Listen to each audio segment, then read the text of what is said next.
All welcome back to my channel. Okay joke చేసా. ఇప్పుడైతే చాలా సీరియస్ ఇంట్రడక్షన్ ఇవ్వబోతున్నా, వినండి.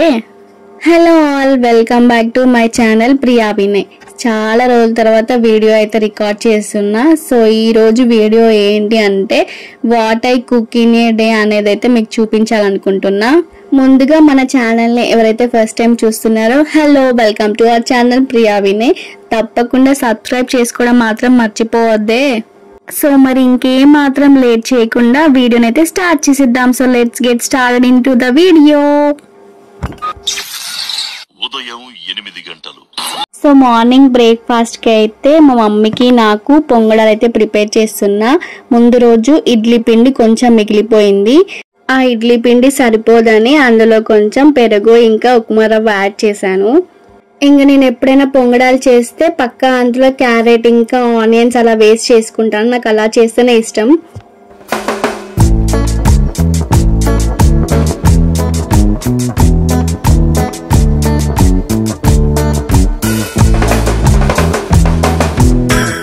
ఇంకా అవన్నీ వేసుకున్నాక బాగా మిక్స్ చేసుకొని కాసేపు అలా పక్కకు పెట్టేసి చట్నీ అయితే ప్రిపేర్ చేసుకుందాం. నేను చట్నీ చేస్తే మాత్రం అన్నీ వేసి చట్నీ చేస్తా. మా విన్ను అంటాడు, నువ్వు చట్నీ చేస్తే ఒక్కొక్కసారి ఒక్కొక్క కలర్లో ఉంటుంది అని. కలర్ ఏముంది బిగులు, టేస్ట్ బాగుంటే చాలు కదా. ఇప్పుడైతే ఇందులో పల్లీలు, పుట్నాలు, కొన్ని కరివేపాకు, కొంచెం మిర్చి వేసి చేశాను. ఇంకా కొబ్బరి ఉంటే కొబ్బరి కూడా వేసేదాన్ని, అది లేదు కాబట్టి ఇంకా దీంతో వేసేసిన. ఇంకా ఇప్పుడైతే తాలింపు పెట్టేస్తున్నా. మంచిగా మాట్లాడుకుంటూ వీడియో రికార్డ్ చేద్దాం అనుకున్నా, కానీ ఇంకా దారిన పొంట వెళ్ళే దానయ్యలు ఉంటారు కదా, చేపలే అనుకుంటూ వెళ్తున్నారు. ఇంకా వాళ్ళ పని వాళ్ళు చేసుకుంటూ వెళ్తున్నారులే కానీ ఇంకా అందుకే వాయిస్ ఓవర్ ఇచ్చేస్తున్నా, అడ్జస్ట్ అయిపోండి. ఇంక ఇప్పుడైతే పొంగడాలు చేద్దామా ఫ్రెండ్స్.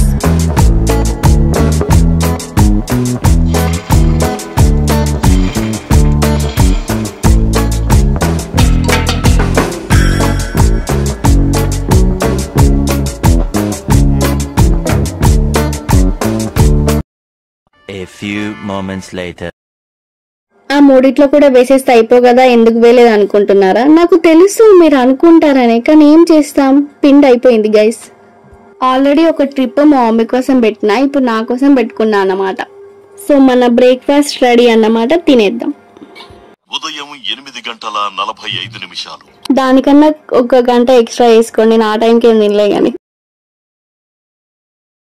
ఉదయం 11 గంటలు. సో బ్రేక్ఫాస్ట్ చేయడం అయితే అయిపోయింది. మధ్యాహ్నం లంచ్ కి పన్నీర్ చేద్దాం అనుకుంటున్నా. చాలా డేస్ అయిపోయింది. ప్రోటీన్ ఫుడ్ కదా ఫ్రెండ్స్. అసలు నాకు పాలకు సంబంధించినవి ఏవి నచ్చవు. చిన్నప్పటి నుంచి పాలే తాగేదాన్ని కాదు అసలు. ఇంకా ఇప్పుడిప్పుడే కొంచెం కర్డ్ అలవాటు చేసుకున్నా, హెల్త్ కి మంచిదంటే. అంటే పాలు కూడా మంచివే కానీ ఎందుకో నాకు అసలు నచ్చవు. నాలాగా మీకు కూడా ఎవరికైనా పాలంటే నచ్చని వాళ్ళు ఉన్నారా? కమెంట్ చేయండి. అదేంది పాలు తాగగానే పెరుగు తింటావా అని అనిపిస్తుందా? పెరుగు తింటా, కానీ ఎట్లా అంటే ఇంకా డైరెక్ట్ టాబ్లెట్ మింగినట్టు మింగేయడమే, మనకు స్మెల్ రావద్దు. లేదంటే నంచుకి ఏదన్నా పిక్కిలో పెట్టుకొని అట్లా తినేస్తా. పన్నీర్ పెద్ద పెద్ద పీసెస్ లాగా ఉంటే నాకు తినబుద్ధి కాదు, అందుకే నాకు నచ్చినట్టు మంచిగా చిన్నగా కట్ చేసుకున్నా. ఇప్పుడు ఇంకా నన్ను ఫ్రై చేసుకోవడమే. ఇంకా పన్నీర్ నార్మల్ రైస్ కి అస్సలు బాగుండదు, అందుకే కొంచెం అట్లా బగారా రైస్ లాగా వేసాను. ఇంకా ఇప్పుడు కర్రీ అయితే స్టార్ట్ చేయాలి. ఇంకా కర్రీ అయ్యేలోపు రైస్ అయిపోద్ది మనకి. ఇప్పుడు ఇంకా పాన్ తీసుకొని లైట్ గా ఆయిల్ వేసుకొని ఇంకా కొంచెం బటర్ కూడా వేసాను. సో ఇంకా పన్నీర్ పీసెస్ అయితే ఫ్రై చేసుకోవడమే.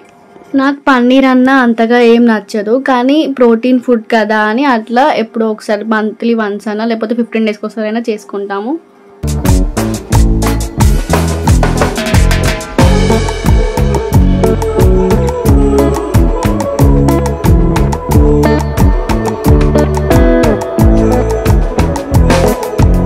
మా మమ్మీ కిచెన్ ఏమో చిన్నది, కర్రీ చేస్తున్నా కదా కొంచెం వీడియోలో నేను కూడా కనిపించాలని కెమెరా సెట్ చేయడానికి నాకు మస్తు కష్టమైంది. ఇంకెట్లనో కష్టపడైతే కెమెరా సెట్ చేసిన. ఇప్పుడు మీరు నేను చేసే వంటని కాకుండా అక్కడ సెల్ఫ్ లో ఏమున్నాయని చూస్తున్నారు కదా. సో మంచిగా పన్నీర్ పీసెస్ అయితే ఇలా ఫ్రై చేసి తీసుకున్నా. ఇప్పుడు నేను మా మమ్మీ దగ్గరే ఉన్నా. సో సరదాగా అలా what I cook in a day అని వీడియో రికార్డ్ చేద్దామని చేస్తున్నా. ఇంకా మా మమ్మీ దగ్గరికి వస్తే ఎక్కువ మార్నింగ్ బ్రేక్ఫాస్ట్కి అయితే నేనే చేస్తా. మధ్యాహ్నం లంచ్కి ఏమైనా స్పెషల్ ఐటమ్స్ ఉంటే చేస్తాను. నార్మల్గా అయితే ఇంక మా మమ్మీ చేసేస్తుంది. ఒకవేళ చికెన్ ఇట్లా పన్నీర్ ఇట్లాంటివి అయితే నేను చేస్తా. సో ఇంక ఇప్పుడైతే నేను పన్నీర్ కర్రీకి గ్రేవీ కోసం ప్రిపేర్ చేస్తున్నా.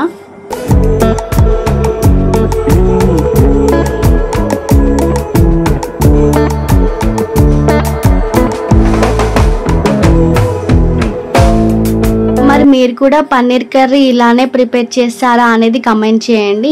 ఇంకా ఇప్పుడు ఇదంతా కొంచెం చల్లారాక మిక్సీ పట్టుకోవాలి. ఇంకా పన్నీర్ కర్రీ చేయడం అయితే స్టార్ట్ చేశాను.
అమ్మయ్య, ఫైనల్ గా మన పన్నీర్ కర్రీ అయితే రెడీ అయిపోయింది. మధ్యాహ్నం 1:30 మరి టేస్ట్ ఎలా ఉందో చెప్పాలి కదా. టు బీ ఫ్రాంక్, ఎక్కువ స్పైసీ లేకుండా బాగుంది. మా మమ్మీకి ఇంకా మా సాయికి అయితే నచ్చింది. అంటే నైట్ డిన్నర్కి చపాతీ చేద్దాం అనుకున్నా. సో చపాతీకి కారం అవుద్దేమో అని చెప్పి నేను కారం కొంచెం తక్కువ వేసాను. మళ్ళీ ఏమో చేస్తాను అనుకుంటున్నారు కదా. అయితే ఇంకా లంచ్ చేశాక కాసేపు అయితే రిలాక్స్ అయ్యాను. వెంటనే నేనేం చేస్తలేను. ఇంకా ఈవినింగ్ మకానా ఉంటే మకానా రోస్ట్ చేసుకుందామని అయితే రోస్ట్ చేస్తున్నా. మళ్ళీ ఏంటంటే రోజు ఇట్లనే తింటానైతే అనుకోకండి. ఎప్పుడో ఒకసారి అయితే ఇట్లా చేసుకుంటాం. ఈవినింగ్ స్నాక్స్ రోజు ఏం చేసుకొని తినను నేను. ఎప్పుడో ఒకసారి తినాలనిపించినప్పుడు తింటాను. ఇంకా తినడం అయిపోయింది. Correct tea time. నేను టీ కూడా తాగాను ఎక్కువ అసలు. ఇంకా మా మమ్మీ ఏం చేస్తుంది, టీ పెట్టుకుంటుంది, కొంచెం ఎక్కువైంది తాగు తాగు అని వస్తుంది కదా. ఇంకా మనం టీకి మెల్ట్ అయిపోతాం. కానీ టీ తాగేదాకా ఏం అనిపించదు. టీ తాగినాక నాకు వచ్చే ఫ్లేవర్ ఉంటుంది కదా, అస్సలు నచ్చదు. మీలో కూడా చాలా మంది టీ లవర్స్ ఉన్నారు కదా. తాగితే తాగండి, కానీ మార్నింగ్ ఎంప్టీ స్టమక్ తో మాత్రం టీ అస్సలు తీసుకోకండి, అస్సలు మంచిది కాదు. అండ్ ఇక్కడ నైట్ డిన్నర్ కి చపాతి నేనే చేస్తా అని చెప్పిన మా మమ్మీకి. నేను లాటిస్తా మమ్మీ నువ్వు కాల్చు అని అంటే ఇంకా నాకు చెప్పకుండా చేసేసింది. ఇంకా లాస్ట్ ఒక్కటి ఉంటే అది నేనే వీడియో కోసం చేస్తున్నా. అట్లా మడతేసి చేయని అంటే ఆ మడత కాస్త షేప్ అవుట్ అయిపోయింది చపాతి. నార్మల్ గా చేస్తుంటే రౌండ్ గానే వచ్చేది అనుకోండి. మా మమ్మీ మడతేయమంది కదా అని మడతేసి చేస్తే అటు ఇటు కాకుండా ఒక మాదిరిగా వచ్చింది. అది చూడండి, నేను చేసిన అద్భుతమైన చపాతీని చూసేయండి. సో ఈరోజు వీడియో ఇదన్నమాట, what I cook in a day. And మీకు కనుక ఈ వీడియో నచ్చినట్టయితే do like, share and subscribe to our channel. Lots of love.